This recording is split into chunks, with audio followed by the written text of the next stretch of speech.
আমার একটা সহপাঠী ছিল, যার সঙ্গে কেউ মিশতো না।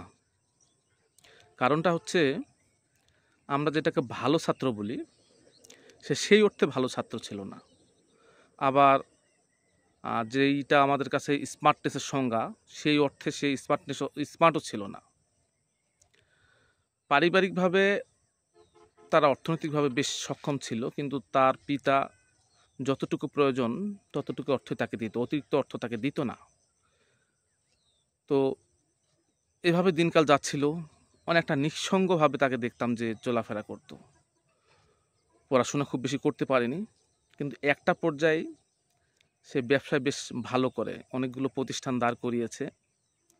তখন দেখলাম যে লোকগুলো তাকে মফিজ ভাবতো, যে লোকগুলো ভাবতো এই লোকটা বলদ, এর দ্বারা কিছুই হবে না, এখন এই লোকগুলো তার অফিসে যায়, তার সঙ্গে সেলফি তুলে এবং সোশ্যাল মিডিয়াও সেগুলো পোস্ট করে।